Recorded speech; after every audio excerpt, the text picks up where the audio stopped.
Bonjour, nous allons voir dans Didacticiel comment créer un élément singulier dont le coefficient de perte de charge varie en fonction de certains paramètres variables. Donc on va prendre pour exemple ici une vanne. La définition du coefficient de perte de charge de cette vanne est donnée en fonction du rapport H sur D0, c'est-à-dire la hauteur d'ouverture sur D0 qui est le diamètre de passage dans la vanne. Le coefficient de perte de charge est donné soit sur un graphique ici, dont on voit le zoom de la partie basse et ici l'ensemble de l'évolution du coefficient de perte de charge, ou bien sur une table de données qui est ici représentant cette fonction. Nous allons voir comment donc créer un nouvel élément singulier avec l'éditeur d'éléments singuliers du logiciel Mekaflux Pro 3D afin d'avoir ce type d'objet singulier à disposition pour la création de réseaux. L'utilisateur pourra modifier le réglage d'ouverture de vanne et le coefficient de perte de charge sera donné en fonction de ce degré d'ouverture. Donc c'est un élément singulier à coefficient de perte de charge variable en fonction d'un paramètre de réglage, accessible par l'utilisateur. Alors, on va utiliser l'éditeur d'éléments singuliers, on ouvre l'éditeur, on va sélectionner Nouvel élément, et ici donc on n'a plus un coefficient de perte de charge constant, on a un coefficient de perte de charge variable. On sélectionne donc l'option ajustable en fonction de paramètres variables. Lorsqu'on sélectionne cette fonction, on active ou on désactive la zone de paramétrage des équations et des variables. Nous avons besoin, pour définir notre coefficient de perte de charge, donc de deux paramètres. D0 qui est DH, le diamètre hydraulique, le diamètre de passage intérieur, et H. Par défaut, le logiciel, pour un élément singulier, nous donne des variables que l'on retrouve toujours, c'est-à-dire le diamètre hydraulique de passage, lambda qui a un coefficient de perte de charge régulière qui sera lié à la longueur, le Reynolds et la rugosité. Ces 5 paramètres sont accessibles mais pas forcément utilisés. Alors il nous manque une variable dans la liste des variables, c'est la variable h. Nous allons donc la créer. On va créer la nouvelle variable h et on va lui donner son unité. On va prendre l'habitude de donner les unités des variables pour être sûr de ne pas se tromper lorsqu'on définira les paramètres. Alors, dans notre exemple, nous allons créer une vanne Ludlow de diamètre de passage de 200 mm. On pourra varier ce diamètre de passage, mais pour l'instant, on va lui donner un diamètre de passage de 200 mm. Alors, la hauteur d'ouverture maximum sera donc 200 mm, et lorsqu'elle sera complètement fermée, ça sera 0. La valeur par défaut, on va dire qu'elle est ouverte à moitié, on va dire 100 mm. Alors, on va régler les alertes de l'utilisateur, c'est-à-dire que lorsque l'utilisateur sortira de la plage de définition de ce paramètre, il y aura un comportement du logiciel qui sera défini par ce que l'on va dire ici. S'il essaye de rentrer une valeur inférieure à la valeur minimum, on va forcer la valeur au minimum. Donc s'il essaye de rentrer moins de 200, ça sera 0 qui sera appliqué. Et s'il essaye de dépasser la valeur maximum, on va forcer la valeur au maximum. Donc s'il essaye de rentrer 500 mm, ça sera 200 mm qui seront appliqués. On a fini de définir notre variable h, on l'ajoute à la liste de nos variables accessibles dans l'expression. Donc nous, notre coefficient de perte de charge est donné pas en fonction de la variable h, mais de la combinaison de la variable h et des zéros. C'est le rapport h sur des zéros qui définit le coefficient de perte de charge. Donc on va créer une combinaison de variables constituée de, donc c'est h sur des zéros, on a dit. On sélectionne h dans la liste des variables. Ceci modifie ce bouton d'insertion. Donc ici je sélectionne h et je dis que je l'insère dans la description de la combinaison. Il y a un rapport, on sélectionne insérer l'opérateur Et maintenant, c'est h sur dh, insérer dh. Et là, j'ai donné l'expression de la variable combinée, je l'ajoute à la liste des variables, après avoir enregistré la valeur minimum. Donc, en fait, cette combinaison, donc ce rapport, a un maximum et un minimum qui devra être respecté, sinon il y aura une alerte. Alors, ce qu'on va dire, c'est que la valeur minimum du rapport d'ouverture, elle nous est donnée ici dans notre table, c'est 0,25 et la valeur maximum c'est 1.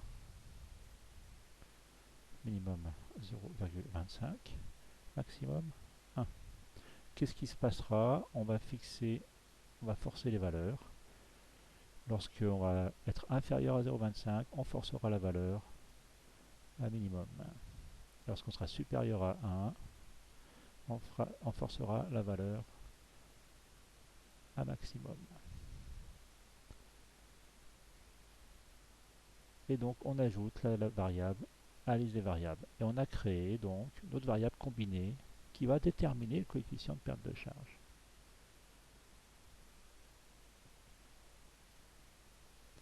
Donc nous allons maintenant créer la fonction de ce coefficient de perte de charge. On va la nommer, donc comme nom on va lui donner f. On va affecter une variable qui est dh sur des 0 et on va ajouter cette fonction. Donc c'est une fonction de h sur dh dans la liste des fonctions. Maintenant, nous allons définir l'expression de cette fonction. Nous voyons que le coefficient de perte de charge évolue. Il est donné sur une courbe, mais nous n'avons pas d'équation pour cette courbe. Donc, l'éditeur d'éléments dispose d'un outil de définition d'expression en fonction d'une courbe. Nous allons voir comment il fonctionne. On clique ici pour ouvrir l'éditeur d'expression et nous allons rentrer des valeurs relevées sur le point de courbe. Ici, nous avons notre table de données. On va tout simplement la mettre à côté. On va se déplacer un petit peu tout ça pour pouvoir avoir accès en lecture à notre table de données. Donc les valeurs maxi et mini qui ont été définies pour cette variable combinée se retrouvent ici 0,25 et 1. Automatiquement, le logiciel crée des valeurs intermédiaires. Nous allons rentrer les valeurs qui correspondent à ces données-là. Pour 0,25, on a 30. Pour 1, on a 0,15. En intermédiaire, on va y aller. À 0,40, on aurait 12. Alors, on n'a pas forcément autant de cases d'insertion de données qu'on en a dans notre table, mais vu qu'on va tracer un polynôme représentant notre courbe, on n'est pas obligé de rentrer toutes les valeurs. Alors, 0,55, on a 5,30, c'est entre 0,5 et 0,6. On va laisser à 0,5. On peut modifier la variable proposée. 0,5, on va rentrer 5,30. 0,7, on va mettre 1,5. 0,85, on va se mettre à 0,90. Et on va mettre 0,3, qui est la valeur. Alors voilà, nous avons rentré notre table de données qui définit l'expression de notre variable définissant le coefficient de perte de charge. Nous avons maintenant le choix entre diverses expressions qui collent plus ou moins bien avec la table de données.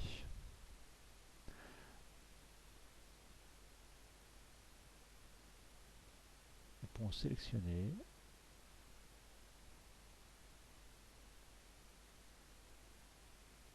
les différentes formes d'expressions qui nous sont proposées.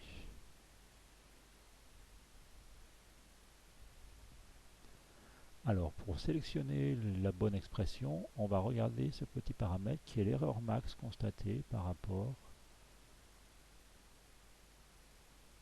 aux données entrées. Alors, nous avons la fonction ajustée et la fonction exponentielle qui représente le mieux notre expression. Alors, nous avons aussi le graphique sur lequel nous allons voir comment l'expression reflète le coefficient de perte de charge et voir s'il correspond au mieux à notre coefficient.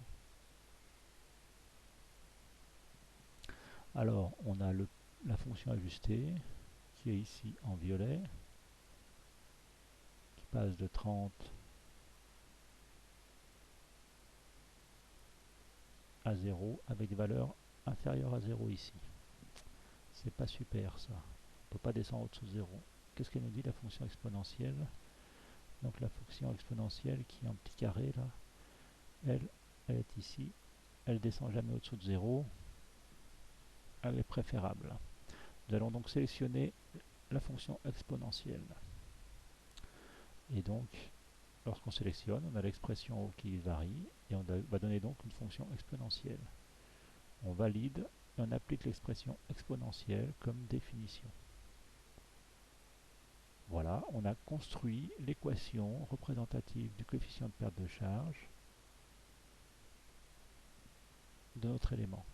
Nous pourrions créer plusieurs équations qui se cumulent et s'agencent dans la définition finale du coefficient de perte de charge. Cet outil peut nous proposer de multiples combinaisons pour définir un coefficient de perte de charge. Si on arrivait théoriquement à lier tous les paramètres d'expérimentation de forme d'un élément donné, on pourrait trouver une équation pour chacun de ces paramètres et la combinaison de cette équation nous donnerait le coefficient de perte de charge. Mais il n'est jamais possible de réunir tous les paramètres. On ne peut pas rentrer les rugosités, les défauts d'usinage ou les copeaux ou les différentes bavures qu'il y aurait à l'intérieur d'un élément. Tous ces éléments sont tellement nombreux que l'ensemble des variables qui définiraient un coefficient de perte de charge est quasi infini. Donc, globalement, on est obligé de s'arrêter à un certain nombre de paramètres qui définissent notre coefficient. Mais on peut avoir de multiples paramètres. Donc ici, on a seulement le paramètre h sur dh. Notre fonction étant déterminée, nous allons insérer cette fonction dans la définition finale du coefficient de perte de charge. Donc on sélectionne la fonction et on insère la fonction. Et nous voyons que ici, notre coefficient de perte de charge est défini au final. On applique et on passe au réglage des paramètres de base. Alors nous allons donner le diamètre de notre élément, 200 mm. Et nous voyons que si l'on fait varier un de ces paramètres, on va faire varier le coefficient de perte de charge. Ici, je vais jouer sur la valeur h mm. On avait dit que la valeur par défaut donnée pour cet élément était de 100 mm d'ouverture. Je vais passer à 150 mm. Le coefficient de perte de charge est automatiquement ajusté en fonction de son expression qui a été donnée ici. Là, je vais le laisser à 100. Donc, qu'est-ce qu'il nous reste? Il nous reste à nommer l'élément. Donc, on va l'appeler van de l'eau. On va sélectionner son image. Donc ici, en l'occurrence, on avait fait petite image. Voilà, alors on vérifie si l'image correspond bien à la traversée du fluide. Sinon, on pourrait retourner, faire pivoter, agencer l'image. Ici, c'est tout bon. On n'a plus qu'à enregistrer notre élément. Et voilà notre élément enregistré dans notre bibliothèque. Alors cette définition d'éléments peut paraître un peu complexe, mais si l'on veut vraiment avoir toutes les possibilités de création de coefficients de perte de charge pour de multiples éléments, il faut en passer par là. Sinon, on se contente de coefficients plus approximatifs sur des coefficients fixes. Alors, on peut refermer notre élément, notre éditeur d'éléments, et on va voir si ça fonctionne. Ici, par exemple, on avait dit qu'on avait fait une vanne pour 200 mm. Donc, on va créer un petit réseau. On va rentrer une vanne de 200, un tuyau de 200 mm. Voilà. Et on va insérer, donc je sélectionne le conduit. Dans les éléments singuliers, je vais chercher la vanne Ludlow qu'on a créée, elle est ici. Et je la fais glisser dans notre élément. Je la retrouve ici avec le dessin que je vais appliquer. Bon, ben maintenant on va tester cette vanne. On va vérifier le fluide circulant. Ici c'est de l'air, on sort d'un projet aérolique. On va faire plutôt de l'eau là. Hein. Pour les vannes Ludlow, c'est de l'eau. On va la mettre à 10 degrés, cette eau, traversant le réseau. Utiliser ce fluide. Donc voilà, on a bien du fluide circulant égal de l'eau et le fluide extérieur de l'air.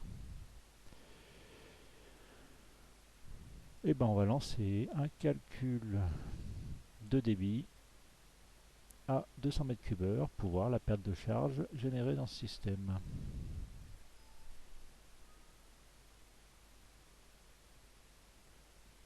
Alors, Mecaflux crée un générateur théorique qui génère suffisamment de pression pour équilibrer les pertes de charge dans les éléments au débit souhaité qui ici était de 200 m3.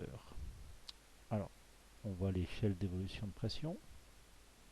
Donc ici, on est à pression atmosphérique. On monte en pression à travers le générateur de pression qui pourrait être une pompe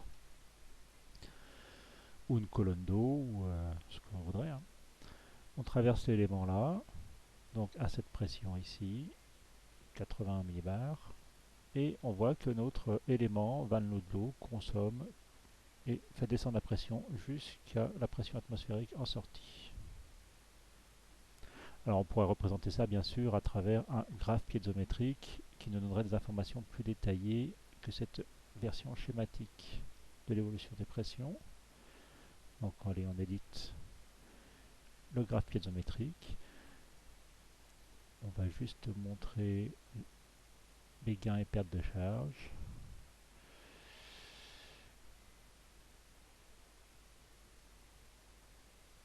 Donc nous voyons le gain de charge généré par notre générateur théorique. On a très peu de perte de charge dans le conduit, on voit que le delta est très faible et on a une forte chute de charge à travers l'élément Van Ludlow. Alors la table des données ici dessous nous donne les différents paramètres de perte de charge ou gain de charge et de pression à l'intérieur des éléments en entrée et en sortie. Ici, on va voir comment faire varier donc ce fameux paramètre variable que nous avons donné pour cet élément van. Et ben, pour faire varier ce paramètre, on sélectionne l'élément, éditer l'élément singulier, et on va dans l'élément variable, paramètres variables divers, modifier cet élément variable. On va passer ici à une hauteur de 50 mm qui correspond à 0,24. Alors nous avons vu que nous avons fixé des limites pour les différents paramètres et notamment la limite que nous avions fixée au rapport H sur DH c'était 0,25. Donc si j'essaye de fermer plus ma vanne, 40 mm, on nous rappelle que la limite doit être supérieure à 0,25. Donc on est forcé de mettre une valeur supérieure. Sinon on sort du cadre de définition de notre élément. Donc ici on va le mettre à 50. Le coefficient de perte de charge a été ajusté, il est passé à 32. On applique le réglage On relance le calcul. Donc ici, avant de relancer le calcul, on voit que le coefficient de perte de charge est de 7971 pascal. Pour mémoire, on dira qu'il est inférieur à 10 000 pascal. Le calcul fait avec la vanne, donc avec un degré d'ouverture H de 50 mm au lieu de 100 mm. Et là, on est passé à 50 832 pascal. On a donc une perte de charge environ 5 fois supérieure.